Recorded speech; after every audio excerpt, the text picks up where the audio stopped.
Senator Johnny Isakson is stepping in following our investigation, criticizing Medicare for failing to respond to reports of abuse. Our hidden camera investigation exposed a medical recruiter getting kickbacks for supplying wheelchairs to people who don't need them, and you're the one picking up the bill. A CBS Atlanta undercover investigation first exposed this man, Bill Stripling, coaxing Medicare recipients to get wheelchairs they don't need. Oh, I get my choice. I don't want to get a real expensive song. Ma'am, listen. Sky's the limit. Stripling gets paid a $75 kickback for each chair he sells. And according to this whistleblower, who we'll call Kathy, he sold dozens of unnecessary chairs to Medicare recipients at this Atlanta apartment complex. This was a scam from the beginning. Our hidden camera report exposed Stripling's sales pitch. If you don't have to tell the truth, you can say, no, I can't want to walk through the door.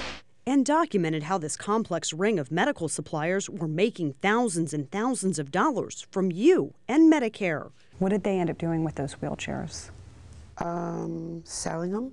The wheelchairs that cost taxpayers $4,500 apiece, Kathy says were later resold on the streets for just $50. Kathy contacted CBS Atlanta News after she called Medicare to report the fraud, and she says they did nothing about it. And I thought when you call, they investigate, and they don't. Well, that's inexcusable. If a citizen comes forward and has a case of fraud that's patently obvious and you look the other way or don't investigate it, then that's wrong. Senator Johnny Isakson sits on the U.S. Senate Committee on Health. They should be prosecuted to the fullest extent, and there should be significant consequences to illegal activity. Tonight, Isakson and FBI Special Agent in Charge Gregory Jones are both responding to our report. We estimate that fraud was involved in about $7 billion.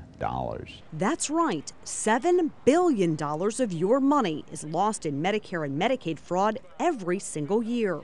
The FBI has the responsibility and the investigative authority to investigate the frauds perpetrated upon those public systems. But more than 2 months after we brought our findings to the attention of the FBI, the Inspector General, and the Center for Medicaid and Medicare Services, nothing has been done. And we still don't know why. Are you guys helping defraud the Medicare system? No? Trustee Drugs supplied the wheelchairs, but they're still open in Forest Park. When we questioned them about their involvement in this Medicare fraud ring, the owners called the cops. Like he said, he wants y'all off the property. Now I can go. We're told Stripling has since skipped town.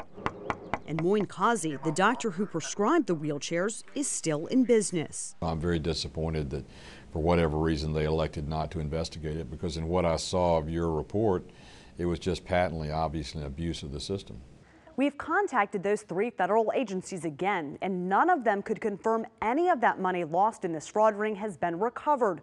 We've received several calls from viewers who also reported cases of fraud, which were ignored. Tonight at 11, we investigate another case of Medicare abuse that's costing you thousands of dollars. I'm Wendy Saltzman. That's tonight at 11, only on CBS Atlanta News.